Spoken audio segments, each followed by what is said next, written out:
This is Time Signatures with Jim Ervin, a podcast and radio program presented by the Capital Area Blues Society in Lansing, Michigan. Most any contemporary musical style can trace its roots back to the blues.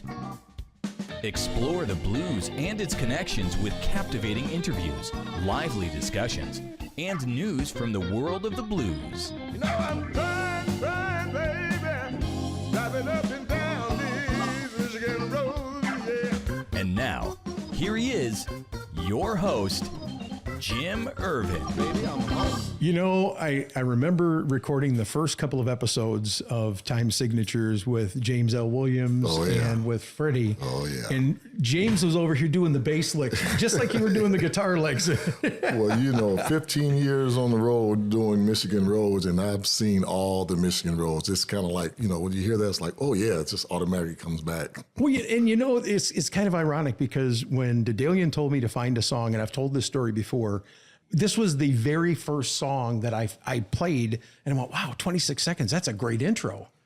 And I called Dedalian, he goes, well, if you can get permission from Freddie, we'll go with it. Sure. And Freddie's like, yeah, go ahead. Oh, yeah. So it's really cool. Yeah. But anyway, I want to welcome everybody to Time Signatures. I'm your host, Jim Ervin, and I am really honored today to be recording live from a secret location in the only Eaton Rapids on earth with the one and only, man, it's an honor to have you here.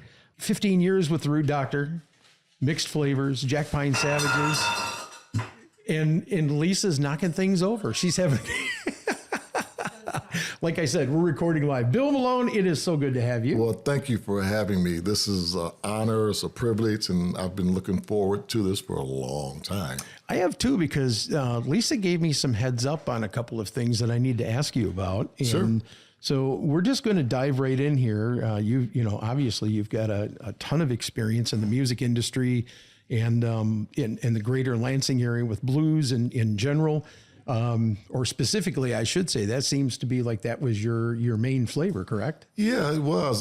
You know, really, when I first come to Lansing and formed my first band, we were doing rock, and I wanted a blues band so bad. Mm-hmm. And the guys that were with me, they really didn't want to get into, you know, rock and roll. But that was my background. I mean, I'm a hippie, born in the 50s and grew up in the 60s and 70s during that era, you know, in high school, and that's what we played. So that was really my thing in high school, you know, rock and roll. So don't get too far ahead of me. I'm going to ask you the question and kind of drag you back for just a minute. But what is your earliest memories of music that you can recall? Ooh, well, music has been in my life. You know, my dad was a big jazz fan, so we played music all the time.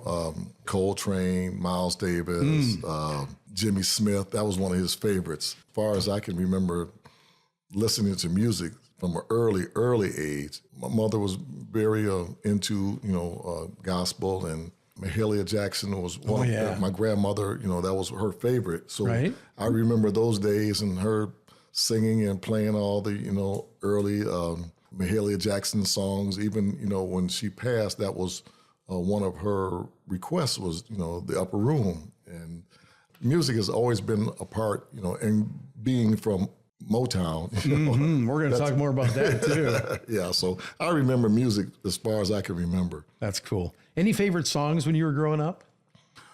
Wow. Now that's a toughie because, golly. Well, any that pop out in your mind? Anything that you can remember it was one of your favorite jams when you were a kid or something? Jimi Hendrix, Hey Joe. There you go.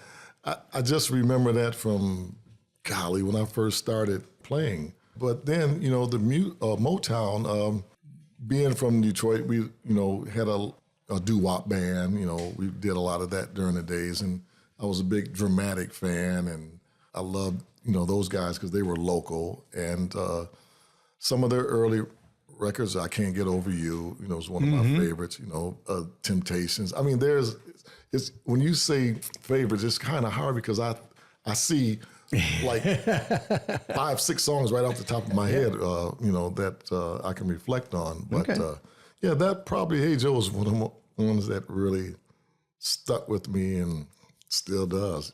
So, Bill, that first guitar and amp, a gift from your parents. I've been looking. I've been cruising the Root Doctor page and stealing little tidbits. You got to tell me the story, man.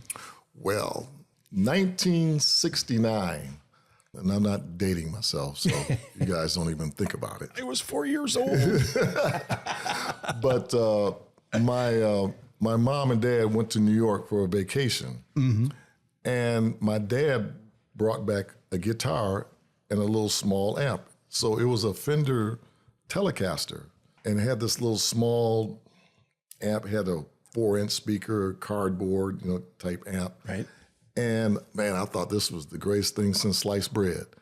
And my cousin, I used to go over his house and play on his guitar. He was a big Wes Montgomery fan, so he taught me Bumpin' on Sunset by Wes Montgomery. So I would sit down in the basement with that Telecaster, and that was the only thing I could play. And I would just go over and over and over and over on that guitar.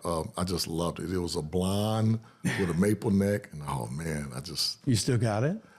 No, but I have upgraded. I have a blonde Telecaster. Okay, but all it's more expensive vintage than the one I had then. Right. I kind of wish I had those guitars back then, but I didn't know anything about value and vintage and all that. Absolutely. Yeah. Now, I've heard from some within your circle that you grew up in the Metro Detroit area. Is that correct? Yes. Okay. And during the height of the Motown era, you even had some close ties with some of the greats of the day. Have you got any fun stories you want to share? Oh, man. So, I was born and raised in Detroit. I spent 43 years there before I moved to Lansing. And my dad was the manager at Palmer Park Golf Course, which is a public golf course in Detroit. So all the Motown stars, entertainers, executives, they all played golf back in the days. And it was pretty much, a black-owned golf course. Well, it was the public city of Detroit. So at that time, there was only a couple of golf courses that blacks were allowed to play on. We had Detroit Country Club, but blacks at that time weren't allowed in the country club. And this is when? Oh, we're talking 60s, And 70s. still had the segregated. Oh, yeah. The only blacks were allowed in there were workers. And they all would come and they loved my dad. I mean, my dad was idolized because my dad was a Harlem Globetrotter, original Harlem Globetrotter. So he was kind of famous, in the circle. So they all knew him. So he was in with the Meadowlark Lemon group? Oh, no, before that. Before that? Oh, wow. yeah. He was him and my uncle, Augustus Finney, they started in, the Parks and Recreation, way back in the 30s. And so all these guys knew my dad. And so when they would come, he would let them go out and play golf. So they just loved him. And I got to, be friends with him, and I would work there. So like when Smokey would come in, his wife would come, I'd get a cart and take his wife out there, and they would gamble and play golf, and they'd come back and slip me a 50, for just doing that. So that was my little hustle. But I got to, hang out with a lot of those guys and become friends with all the Motown stars, Smokey and oh man, everybody, all the Temptations, Berry Gordy, was good friends. So we were pretty good, during those days. It was fun to be. My dad didn't want me hanging around because I was, young teenager, and he didn't want to be influenced by these guys because they were gambling and drinking and smoking out there. He said that was a bad influence. And you got to remember, this is early 70s. The guy was just getting ready to start high school. So he didn't want those bad influences to rub off on me. Because, you see the stars on one side and behind the stage, they're totally different, when they're off They're just camera. normal people like the rest of it. They're normal people. But they were very nice and very friendly. At the time, I wasn't 18, so I couldn't get into the clubs back then, the Grandy Ballroom and all that where they played. But we would stand outside and we could hear the music, from those guys. Calling you. Oh, gosh. I couldn't wait till I got 18 so I can go inside and, see them. Now, tell me about the first time you heard the blues, and what was your biggest influence or influences as you grew up? Golly, well, because born in Detroit, I was Right. a Motown guy, so all the R&B, that was me. But my sister loved blues, and they would go to Henry's Cocktail Lounge in Detroit. So B.B. King seemed like they would come in there once a month. B.B. King, Otis Rush, all these guys, Little Milton and Tyrone Davis, all these guys would come in like once a month, and this was like huge. And they would go, and I wasn't really into the blues then because it's like, oh yeah, this old same old, somebody died, and blah blah blah. This, I was into the R&B, the doo-wop era. But I remember, we played it. I lived with my sister, and we played blues all night long. And my dad had these records, and I didn't realize. So he had the original 78s. So B.B. King's Sweet 16, I remember. So I got a hold of that. And when I started playing guitar, I would play these 78s. And I learned Sweet 16. Oh, man, I thought that was the greatest thing since sliced bread. Wow. And I would just play it over and over, and I got that lick down. I mastered it. And I started developing a liking for the blues. And, as time would go on, I picked through my sister's albums and records and pick her brain and start learning about more and more blues artists. But in the earlier days, like I said, I wasn't 18. And at that time, you had to be 18 to get into the bars and drink liquor and all that. I was 17, so I couldn't get in, and I didn't have the chance to see all these great blues artists. So I kind of missed out, on the early blues, but I started developing more of an interest in blues and learning more about blues and all the various different artists due to, my sister, going to all these shows. So, Absolutely. Yeah. And we're going to talk more about B.B. King too. There, I hear you've got a pretty stellar story. I don't know if it'll be on this episode or the next one, but you're here for two.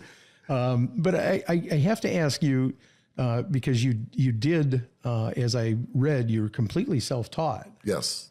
Talk about that. Was it always just fun, or talk about some of that journey? Well, yeah. Starting high school, in the 70s, it was all about bands.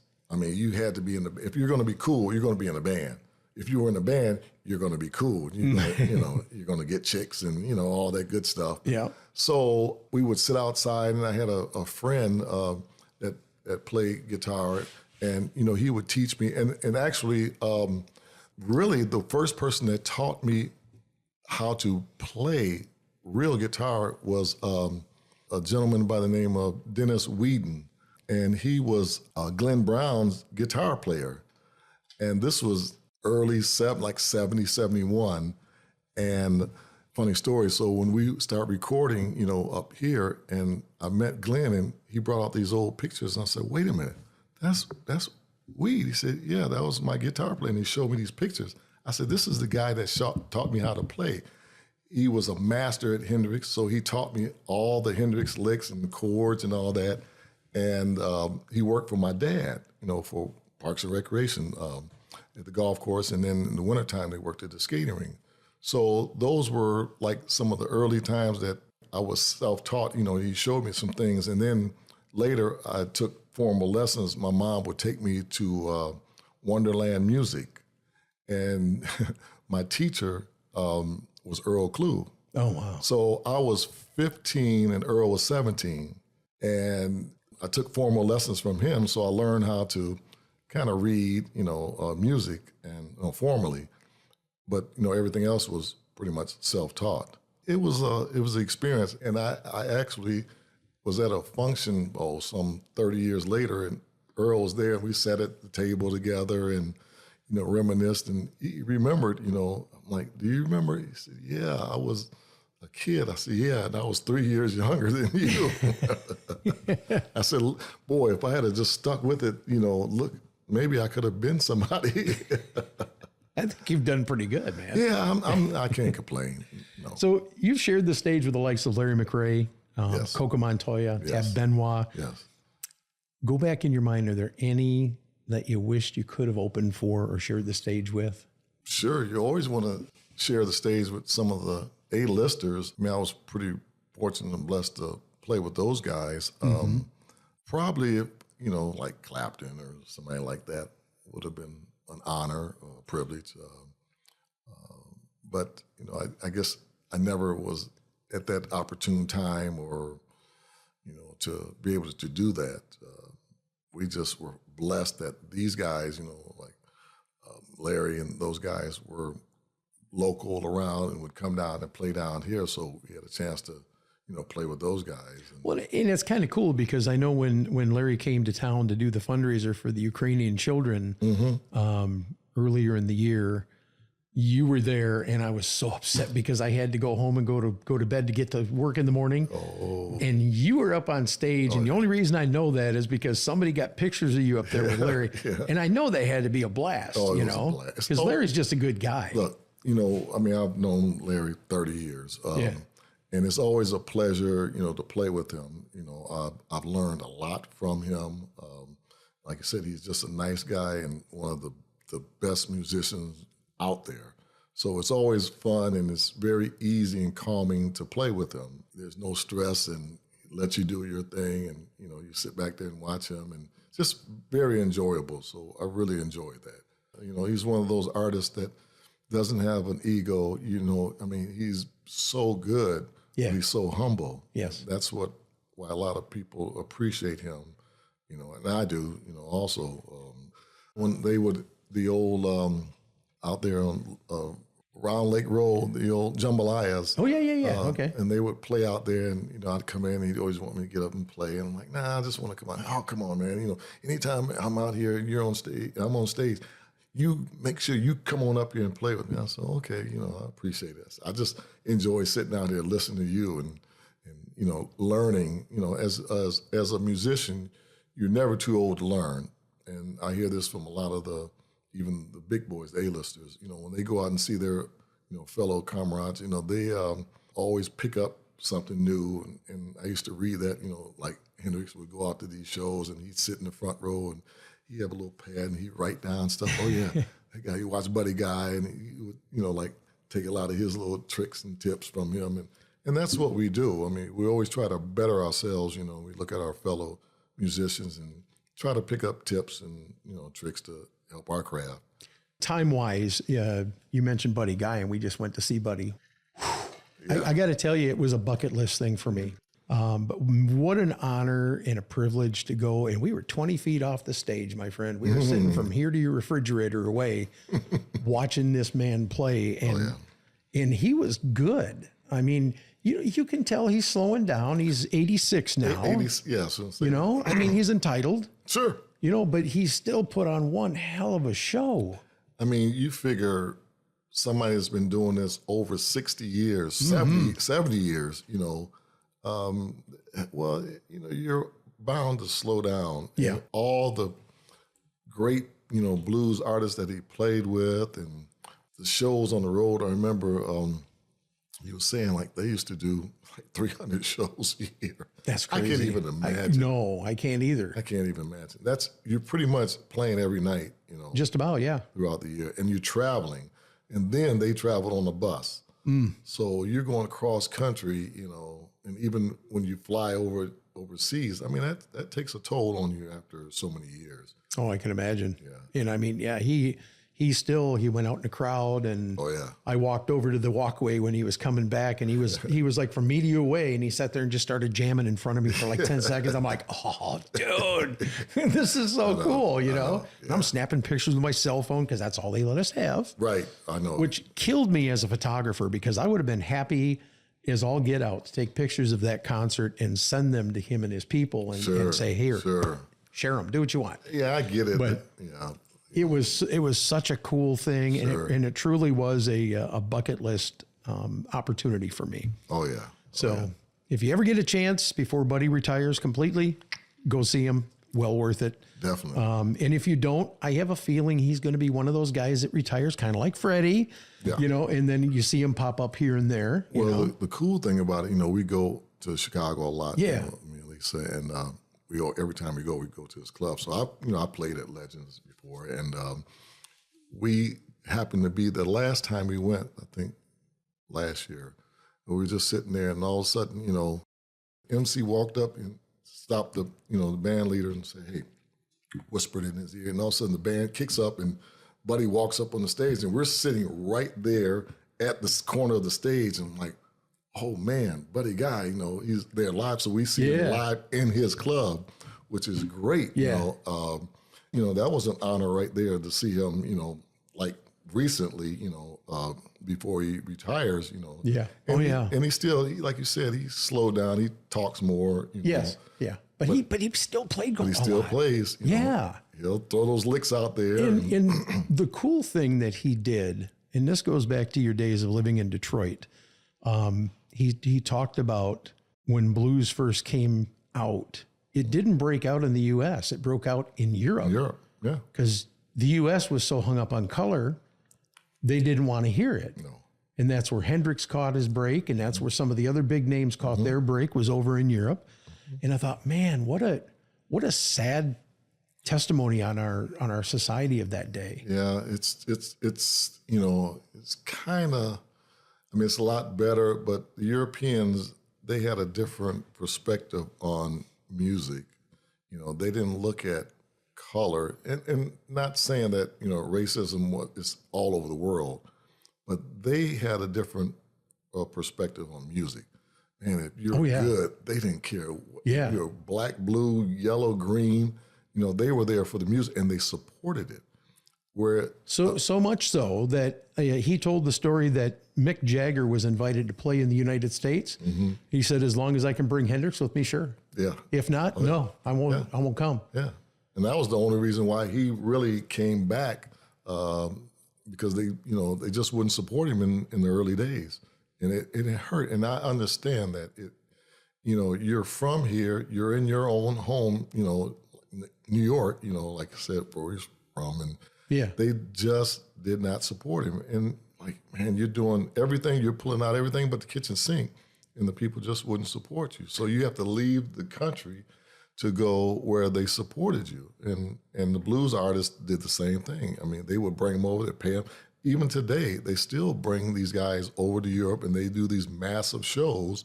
And that's the only way that they can actually make a decent living is out of the country. And that's sad, Yeah. And I was just going to say that I've noticed that they do a lot of out of country blues events. Right. I think Thornetta and John Primer just came back. They were in Sweden, was it? Yeah. At a big event in Sweden. Yeah. And that was right after the Blues Awards. Well, Cherie Williams, they're over there right now. It's like, wow, they can't get these kind of shows here in America, but they can go across the pond and kill them. Isn't that crazy? I know it is. I know it's sad. That's what it is. Yeah. And all the music originated from here. From here, yeah. Yeah. I can't figure it out. And almost every genre of music has been affected. Yes. And has been molded in its infancy by the blues. All the blues, all the rock artists, every song you listen to is a blues. The hits were originally blues song written by the blues legends, and they become multi-millionaires off of these songs, where the original artists, the writers, couldn't get a dime off. That's crazy. That's absolutely crazy. Yeah. We've got so much more to talk about here. We've got a couple of minutes left. I want to talk to you about the Root Doctor Band, but I think we're going to wait till the next episode because there's so much there. Oh man, I got stories. Good stories. Well, yeah. And that's the thing about the Root Doctor Band. I don't think I've ever, and I'm being straight here, never heard a negative word about any member of that band up to and including Freddie. Trust me, I wouldn't be where I'm at right now if it wasn't for Root Doctor. So I pay homage to those guys. I tip my hat. I'm so thankful for them giving me the opportunity to, express my craft, with them. And man, we traveled all the Michigan roads. Yeah, and as a matter of fact, I think we're going to hear that song here in just a minute. But again, my guest is Bill Malone, and Bill, it's an honor to have you with me. We are going to definitely have a second helping, if you will. Oh, please, yes. And there's so much more to talk about. So do me a favor, everybody. Tune in. We are going to be from that secret location in the only Eaton Rapids on earth, and we will be back. This has been Time Signatures with Jim Ervin, presented by the Capital Area Blues Society in Lansing, Michigan. For more information on cabs, visit capitalareablues.org. We appreciate you joining us today, and we welcome your comments about the show by emailing cabstimesignatures@gmail.com. You can also find us on Facebook at Cabs Time Signatures. You know I'm trying, baby, driving up and down these Michigan roads, yeah. Until next time, keep the blues alive.